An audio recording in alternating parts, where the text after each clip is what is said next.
Bonjour à vous et on se retrouve une fois de plus pour un autre preview pour la saison 2022-2023 de la LNH et cette fois-ci on s'attaque au très surprenant sabre de Buffalo puisque oui, les sabres de Buffalo pour la 11e saison d'affilée ont raté les séries éliminatoires. Ah, Seigneur! Si vous êtes un fan des sabres, là, franchement, félicitations. En termes de loyauté, là, félicitations, vous avez tout mon respect parce que pour rester fidèle à cette équipe-là, ça fait longtemps qu'on n'a pas fait les séries.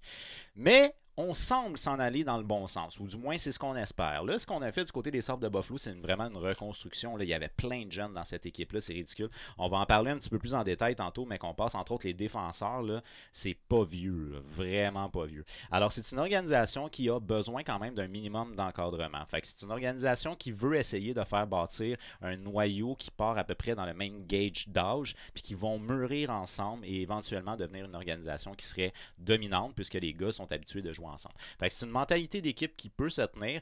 Et l'année passée, on a eu tout le scandale lié à Jake Hackle, donc tout le fait que l'équipe voulait, je me souviens plus trop, là, opérer, pas opérer, mais en tout cas peu importe, il y avait un conflit avec l'équipe. Éventuellement, il va être échangé aux Golden Knights. Et lorsqu'il est échangé aux Golden Knights, les Sabres de Buffalo vont mettre la main sur deux joueurs qui pourraient très bien faire partie du corps de l'équipe dès cette année. Et je parle ici de Peyton Krebs et de Alex Tuch. C'est deux gars qui ont évolué chez les Golden Knights de Vegas. Dans le cas de Peyton Krebs, on parle surtout d'un jeune qui est un jeune plus à caractère offensif. Alex Tuch, c'est un joueur qui peut produire offensivement, mais surtout de caractère, puis qui peut démontrer beaucoup de leadership. D'ailleurs, si capitaine il y a, parce que je pense qu'il n'y a toujours pas de capitaine chez les Sabres de Buffalo, mon vote à moi irait peut-être pour Tuch.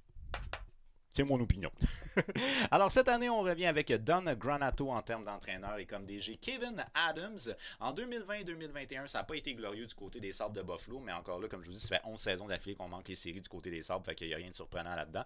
15 victoires, 34 défaites, 7 défaites en prolongation pour un total de 37 points. Ça, c'était en 56 matchs en 2020-21, je vous rappelle, la COVID. L'année passée, c'est 32 victoires, 39 défaites et 11 défaites en prolongation, ce qui fait donc un total de 50 défaites, ce qui est quand même assez rough. 75 points. On a terminé 11e dans la conférence de l'Est, 24e dans la Ligue et bien évidemment, on ne participe pas aux séries. Donc, une moyenne de but marqué de 2,79, c'est quand même maigre. Mais beaucoup d'améliorations l'année passée du côté de la production offensive chez les Sabres de Buffalo. C'est sûr qu'en perdant Jake Eichel, c'est une grosse production offensive que tu viens de perdre. Mais un gars comme Jeff Skinner, ça faisait quand même quelques années que Jeff Skinner rushait solidement. Et l'année passée, 63 points en 80 matchs. C'était la première fois en, je sais plus, peut-être 4 saisons, peut-être dans ces eaux-là, qu'on ne l'avait pas vu produire autant que ça. Et fait anecdotique, c'est que c'est sa quatrième saison où il fait 63 points pile. Lui, c'est 63, ça arrête là. Ça va pas plus loin. 63, fini. Mais c'est bon au moins, c'est déjà ça. Et du côté de Carl Okposo, ben là, on parle d'un gars de quatrième trio qui gagne en enfer comme 5 ou 6 millions, je me rappelle pas. 45 points en 74 matchs, c'est mieux que les années passées. Fait que tu sais, il y a eu de l'amélioration, mais est-ce qu'il y en a eu suffisamment? Je ne sais pas. Et la grosse révélation aura probablement été lui. Mais on s'en reparle. Une moyenne de buts marqués de 2,79, ce qui est quand même pas super dominant. Une moyenne de buts encaissés de 3,50. Ouch! C'est une équipe qui a eu beaucoup de misère défensivement. Puis même au niveau des gardiens de but, là, je me rappelle plus combien, je pense, 6. On a utilisé 6 gardiens de but différents du côté des Sabres de Buffalo, mais ça n'a pas été facile du côté des gardiens. Vraiment pas facile. Puis même encore cette année, je pense que les postes sont ouverts. Il peut y avoir de la compétition pour jouer plus, mettons. Je pense pas qu'il y ait vraiment un gardien de but qu'on doit établir comme étant partant parce que même Greg Anderson, il rajeunit pas. T'sais, à un moment donné, il va falloir que quelqu'un prenne sa place. Là. Fait que j'ai de la difficulté un peu. Je pense que chez les Sables, c'est difficile au niveau des gardiens. Un peu n'importe qui peut se démarquer et prendre éventuellement la place. Malgré que vous voyez, Linus Ulmark qui a été dans l'organisation des Sabres a été longtemps de la difficulté à s'établir. Il est avec les Bruins, puis là, il forme peut-être un des meilleurs duos de gardiens de la Ligue. Fait que c'est peut-être le système de jeu, puis pas nécessairement les gardiens qui sont le problème. Peut-être, je lance l'idée. Mais enfin bref. Ensuite de ça, on a un avantage numérique quand même à 21,2%, ce qui est quand même pas trop mauvais. Et un désavantage numérique à 76,4%, c'est le 23e désavantage numérique de la Ligue. C'est pas facile au niveau du jeu défensif ou au niveau des gardiens du côté des Sabres de Buffalo. Le meilleur en termes de but aurait été Taj Thompson. Et Taj Thompson, 38 buts l'année passée. Alors, on parle d'un gars ici qui est à peu près début vingtaine, peut-être mi-vingtaine dans ces eaux-là, mais il me semble qu'il est début vingtaine. Un joueur à très très grand gabarit. Et qui l'année passée, il s'est découvert des mains magiques, ma foi. Parce que dans le cas de Taj Thompson, on est passé d'une saison de 50 ici. Lui a joué 38 matchs dans la saison de 56, 38 matchs, 14 points l'année passée, ben l'année d'avant. Et l'année passée, 68 points en 70 matchs, dont 38 buts. Méchante amélioration. Mais peut-être qu'il a bénéficié d'avoir plus de temps de glace, peut-être qu'on y a fait plus confiance, peut-être qu'on y a donné des responsabilités différentes, je ne sais pas. Mais c'était un bon espoir de l'organisation, puis il a réussi à, je crois, faire sa place. Le meilleur pointeur aurait été Taj Thompson avec 68 points, on vient d'en parler. Et sinon, le meilleur défenseur à caractère offensif aurait été Rasmus Dahlin. Rasmus Dahlin qui a connu une saison très respectable de 53 points pour un défenseur. Moins 22 différentiels, c'est rien de moins que le pire différentiel de son équipe. Mentionnons par contre qu'il y a eu beaucoup de temps de glace. Donc c'est sûr que si ton équipe accorde 3,50 buts, ça se pourrait que ça l'affecte un peu ton différentiel puis que c'est peut-être pas de ta faute. Mais bon, 53 points en 80 matchs. Rasmus Dahlin, c'est patineur artistique. Là. Il est tellement beau à voir patiner. Il a un gros gabarit, mais il est fluide dans son patin. Il a une bonne vision. Il est intelligent dans son jeu défensif. C'est un défenseur, selon moi, vedette dans la LNH et que ses points sont peut-être pas révélateurs de la hauteur de son talent. C'est ça que je vais lancer sur. Bon, et voilà. Ici, on a les espoirs du alacoupe.ca. Donc, si vous voulez avoir un document, une documentation plus poussée, plus approfondie sous la plume de notre chroniqueur Anthony Saint-Amand, eh bien, vous pouvez le retrouver sur le alacoupe.ca. Il vous parle des 3 espoirs qui sont les plus proches d'atteindre la LNH. On ne parle pas des meilleurs espoirs de l'équipe, mais bien sûr qui sont les plus proches. Et il nous a fait une liste. Pour avoir plus de détails, c'est sur le alacoupe.ca. Alors, on a ici Owen Power, un défenseur de 19 ans qui a joué essentiellement dans la NCAA l'année passée. C'est 33 matchs, 3 buts, 29 passes, 32 points. 32 points quand même en 33 matchs, c'est très bon. Et il a bien fait au niveau de la scène internationale aussi, mais c'est un défenseur à bon gabarit. Là, alors, dans son cas, à lui, Owen Power, on a joué un petit peu dans la LNH. C'est 3 points à 8 matchs l'année passée, mais on a vraiment fait une bonne impression. Ce qui nous laisse croire que fort probablement, il va commencer au niveau de la LNH dès cette année. On dit de lui que c'est un gars qui a un patin fluide, qu'il est très calme dans son jeu. Il est surtout à caractère offensif, mais semble-t-il qu'il a amélioré son style de jeu défensif lors de la dernière saison. Alors ça devient de plus en plus un prospect qui peut être d'impact au niveau de l'organisation des Sabres de Buffalo. Par la suite, on a le joueur Jack Quinn, un allié droit de 20 ans qui lui a joué majoritairement dans la Ligue américaine l'année passée en 45 matchs, 26 buts, 35 passes pour 61 points, donc une bonne production offensive dans son cas à lui. Dans son cas à lui, on l'a inséré aussi au niveau de la LNH. Ici, il a joué un petit peu, là, 2 points en 2 matchs l'année passée, c'est un peu négligeable, mais quand même, il a bien fait au niveau de la Ligue américaine. Si je ne fais pas erreur, je pense que c'est sa première saison complète dans la Ligue américaine. Dans son cas à lui, on parle d'un marqueur naturel, mais qui s'est vraiment amélioré au niveau de son playmaking. Alors, éventuellement, c'est un gars qui devrait être capable de faire le saut LNH. Déjà, son ratio points par match Ligue américaine est très bon. Donc, il devrait être capable de faire le saut. Puis, l'équipe est jeune. Fait un peu tout le monde peut avoir sa chance. Par la suite, on y va avec un gardien de but. Et ce gardien de but-là, ce qui est Ukko-Pekka Luukkonen, un gardien de 23 ans, ça fait quelques années que j'en parle dans mes previews. Ça fait quelques années que je dis qu'il y a de la misère à s'établir. Puis selon la plume de notre chroniqueur, Anthony Saint-Amand, il y a encore de la misère à s'établir. Fait que ça devient peut-être un petit peu plus problématique de son côté. Mais je vous ai parlé de Linus Ullmark qui a été là longtemps avec les Sabres. Puis tu sais, on croyait en lui. Puis finalement, ben, il a mieux fait avec les Bruins qu'avec les Sabres.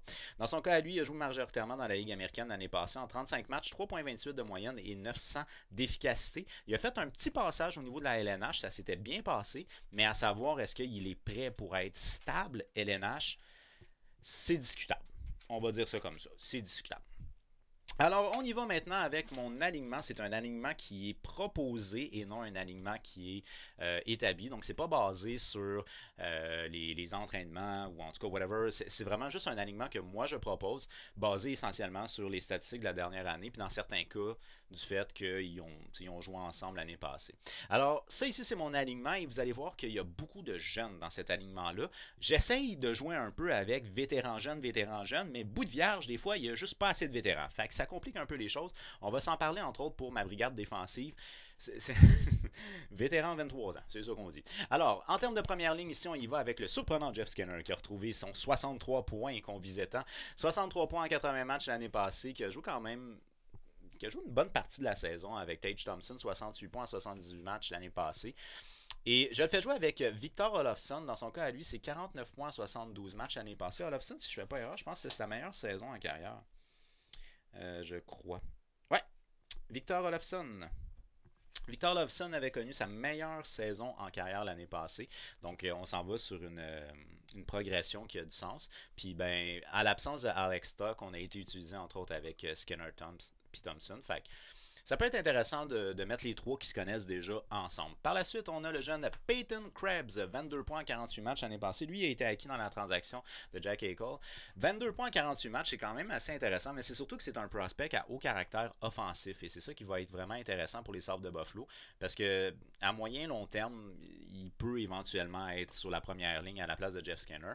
Que je fais jouer avec Casey Mittelstadt, 19 points en 40 matchs l'année passée. Et Alex Stock, qui lui a été blessé une partie de la saison, seulement 50 matchs, mais quand même un très vénérable 38 points. Et dans le cas de Tuck, ici, là, on parle d'un joueur qui est un joueur d'énergie avec leadership. C'est la raison pour laquelle moi je trouvais intéressant de le faire jouer avec Peyton Krebs. Il y a quelqu'un qui m'a fait remarquer qu'ils ont déjà joué ensemble, probablement chez les Golden Knights, mais en tant que tel, tu sais, moi de le faire jouer avec un jeune, je trouve ça intéressant parce que c'est un gars, dis-je bien, qui a déjà du leadership à la base, puis qui est capable de produire offensivement, et Peyton Krebs, Mittelstadt peuvent rentrer dans cette gamme-là, et ça c'est intéressant. Par la suite, en termes de troisième trio, j'y vais avec Asplund, 27 points en 80 matchs l'année passée, qu'on fait jouer avec Dylan Cousin, 38 points en 79 matchs l'année passée, et le jeune Jack Quinn que je fais jouer sur le troisième trio, 2 points en 2 matchs dans la Ligue nationale l'année passée.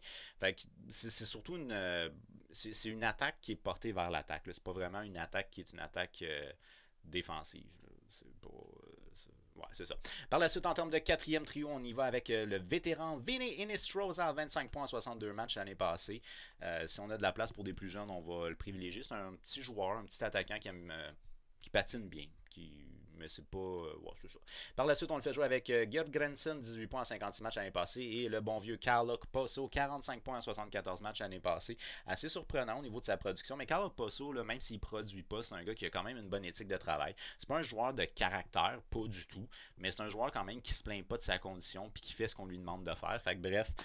Il pourrait être appelé éventuellement, si un gars comme exemple Jake Quinn n'est pas capable de rester au niveau LNH, ben il pourrait être appelé éventuellement à avoir plus de responsabilités, c'est fort probable. C'est un gars qui peut être utilisé entre autres sur d'autres lignes. Puis si je ne fais pas erreur, il me semble qu'il peut être utilisé au centre aussi. Fait que c'est un espèce de petit couteau suisse que tu peux utiliser à peu près à toutes les sauces. Ça peut être intéressant. Et comme scratch, j'y vais avec Bjork et Shannon. Shannon.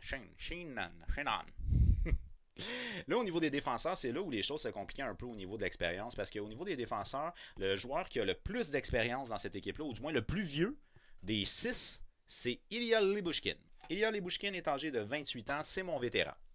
Fait que tout le reste, là, ça a 25 ans au moins. Tu as 5 défenseurs sur 6 dans cet alignement-là qui a 25 ans au moins. Puis ça, le jeu défensif, souvent, ça s'apprend avec le temps. Fait que c'est un peu touché. Mais bon, en tout cas, en termes de première paire ici, on y va avec Samuelsson, c'est 10 points en 42 matchs l'année passée qu'on fait jouer avec Rasmus Dahlin, 53 points en 80 matchs. Pour l'instant, il n'y a pas de question à savoir le général à la défensive, c'est Rasmus Dahlin. Il vient de connaître sa meilleure saison en carrière. C'est un haut prospect pour l'organisation des Sabres de Buffalo. Fait que c'est lui qui est vraiment le général à la défensive. Puis je le fais jouer avec Samuelsson, qui lui a 22 ans, parce que je voulais faire jouer Owen Power, qui lui a 19 ans, avec... Juki Arju, dis-je bien, lui il a 23 ans. Fait que c'est un vétéran à 23 ans. Fait que mon 23 ans, je le fais jouer avec mon 19 ans. J'aurais pu mettre Lyubushkin, mais Lyubushkin vient d'arriver dans l'équipe, puis c'est un style de défenseur qui est très physique. C'est pas nécessairement un style de défenseur qui est très responsable. Fait que c'est pour ça que je trouvais ça peut-être un peu moins intéressant. Puis même au niveau de la production offensive, c'est pas Lyubushkin qui va être là pendant tout. Fait que bref. Samuelsson a actuellement 22 ans, Dahlin 22 ans, 19 ans pour Owen Power, 23 ans pour Gikorju, Bryson 24 ans et Lyubushkin 28 ans. C'est pas vieux au niveau de la défensive. Alors du côté d'Owen Power, ben, on parle d'un gros défenseur qui a un bon coup de patin. C'est un très haut prospect là, lui aussi du côté des Sabres de Buffalo. C'est un défenseur qui est bon au niveau de sa production offensive, mais qui est capable d'être responsable dans sa zone. Fait que c'est un top prospect au niveau de la Ligue nationale, au niveau des défenseurs. Puis ça, ben, ça va être intéressant à suivre là, pour les Sabres de Buffalo. Gikorju, lui, c'est 19 points en 60 matchs l'année passée. Par la suite, Bryson, sur ma troisième paire, c'est 10 points en 73 matchs l'année passée que je fais jouer avec Ilya Lyubushkin, 15 points en 77 matchs chez les Leafs de Toronto. Alors, ben c'est ça. Lyubushkin, faut pas t'attendre à des gros jeux défensifs, faut surtout que tu t'attendes à du jeu physique. Et on termine le tout avec Fitzgerald. Fitzgerald, âgé de 25 ans. Ouh, c'est un vétéran. Qui lui est scratch. Au niveau des gardiens de but, ben là c'est intéressant parce qu'au niveau des gardiens de but, on y va avec un gars qui est établi, un gars qu'on a signé en fait pendant la saison morte et un jeune espoir. Fait que ça fait un beau melting pot au niveau des gardiens, mais comme je vous ai dit, je pense pas vraiment qu'il y a une place qui est coulée dans le béton acquise là, en termes de gardiens chez les Sabres de Buffalo. Fait que bref, un peu tout le monde peut être appelé à avoir du temps de glace. On a utilisé 6 gardiens l'année passée. Fait que, ces 3-là peuvent avoir du temps à LNH dès cette année. On commence avec Greg Anderson. C'est quand même, au niveau de l'expérience, ça peut être intéressant. Au niveau du type de gars aussi, au niveau de son professionnalisme, au niveau de son approche, ça peut être intéressant d'avoir ce gardien-là comme étant ton partant, et je le mets entre guillemets. Craig Anderson, c'est 31 matchs, 3.12, 897 d'efficacité avec les Sabres l'année passée. Mais tu sais, 3.12, quand ton équipe accorde 3.50, c'est parce que tu as bien fait. Parce que les autres ont fait encore pire que toi. T'sais. Donc, c'est bien. C'est pas exceptionnel, mais c'est bien.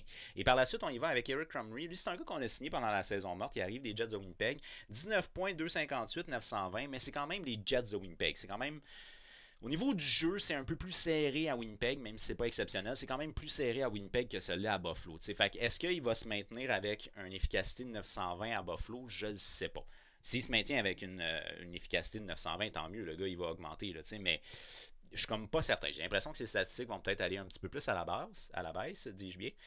Mais il reste quand même que c'est un gardien de but qu'on connaît. C'est pas un gardien de but qui est habitué de gauler beaucoup. Hein. Lui, il arrive du royaume de Connor Hellebuyck. Quand tu es dans le royaume de Connor Hellebuyck, t'envoies pas beaucoup de glace, mettons. Fait que bref, en tant que gardien de but auxiliaire de Connor Hellebuyck, il n'a pas joué énormément. Tu peux pas t'attendre à ce qu'il fasse 65 matchs cette année. Oublie ça. Oublie ça. Fait qu'on a Craig Anderson aussi et on a Ukko-Pekka Luukkonen, gardien de but de 23 ans. Il a joué un petit peu dans la LNH l'année passée. C'est quand même 9 matchs, 2,74 de moyenne et 917 d'efficacité. Bon, statistiquement parlant, c'est un gardien de but qui a de l'air bien, parce qu'il a quand même joué avec les Sabres l'année passée. Il a quand même pas joué dans une équipe qui était solide à la base défensivement. Sauf que c'est un gardien de but qui a l'air un peu chancelant. Et c'est là-dessus où je pense que à peu près tous les observateurs ont un point d'interrogation dans son cas à lui. Est-ce qu'il va être capable de gagner en confiance et d'être vraiment performant sur une base régulière? Si tel est le cas, les Sabres vont être super contents, là, ils s'en plaindront pas. Mais pour l'instant, je ne sais pas si vraiment... Alors, le training camp va le dire. Il est capable, là. Lui, il est capable de rester LNH. Fait que, bref, ça risque d'être une compétition à l'interne qui est intéressante du côté des gardiens de but. Dans le cas de Craig Anderson, c'est un gars qui a une santé peut-être un petit peu fragile. Fait que c'est une organisation qui a encore beaucoup de choses à prouver. Là. Ça, on ne se le cachera pas, mais elle doit s'améliorer tranquillement, mais sûrement au niveau du jeu défensif. Quand tu as beaucoup de jeunes dans ton équipe, souvent, c'est la défensive qui rush le plus parce que c'est quelque chose que souvent tu apprends avec le temps, la défensive. Fait qu'il faut être patient du côté des Sabres de Buffalo parce que tu as des jeunes à très, très haut potentiel dans cette équipe-là. Puis c'est une équipe qui peut être à suivre dans quelques années, honnêtement. S'ils réussissent... S'ils réussissent à responsabiliser défensivement un petit peu toutes leurs vedettes, à part si on des vedettes qui fait 100 points, là, ça tu dis, écoute, tu fais 100 points, vas-y all offense, fuck la défense, là. Mais tu sais, pour le reste, là, si on réussit à responsabiliser tout le monde, c'est une organisation qui a des très très bons talents offensifs. Fait que ça ne devrait pas être une organisation qui va avoir de la difficulté à marquer des buts à long terme. Si tout le monde se développe bien, c'est une organisation qui devrait être plus efficace offensivement qu'elle ne l'a été l'année passée. Fait que très honnêtement, il n'y a pas nécessairement eu, en tout cas selon moi, il n'y a pas nécessairement eu de changement majeur au sein de l'organisation. Ce qui fait que c'est pas une équipe, d'après moi, qui va faire les séries cette année. Mais on sait jamais. Si ça blow out comme Tage Thompson l'année passée pour 2-3 gars, toute l'organisation peut changer complètement. Puis, est-ce que la mentalité qu'on va imposer après l'époque J.K. Cole va être une mentalité qui va resserrer les gars puis les amener à performer et à être, disons, plus tenaces? Peut-être aussi que Alex Stock, s'il reste sur une longue période de temps, c'est un gars de la place. Il vient en tout cas, il est de la région de Buffalo. Je ne sais pas s'il est de Buffalo, mais il vient de la région de Buffalo. Puis c'est un gars qui a beaucoup d'énergie. C'est un gars qui il aime s'impliquer. Il parle aussi. Fait que peut-être que la mentalité va changer du côté de Buffalo. Et si tel est le cas, ben tant mieux, parce que les fans de Buffalo, ça fait longtemps qu'on n'a pas fait les séries. Alors, D'après moi, l'organisation ne devrait pas faire les séries cette année, encore une fois, malheureusement pour eux. Mais je ne sais pas, qu'est-ce que vous en pensez? D'après vous, est-ce que les Sabres de Buffalo sont rendus une organisation qui peut courir pour une place en série? Ou si, d'après vous, sont clairement en playoff ou pas du tout en playoff? Faites-le moi savoir au travers des commentaires, ça va me faire plaisir de pouvoir vous lire. Alors, on n'oublie pas, si vous avez aimé la vidéo, on y fait un petit j'aime. On partage aussi pour être un maximum de hockey fans qui jasent de hockey. Et si vous abonnez, activez la petite cloche parce qu'il y a d'autres previews qui s'en viennent pour la saison 2022-2023. Alors, d'ici là, je vous dis un immense merci d'avoir regardé ma vidéo et on se revoit très prochainement. Peace out.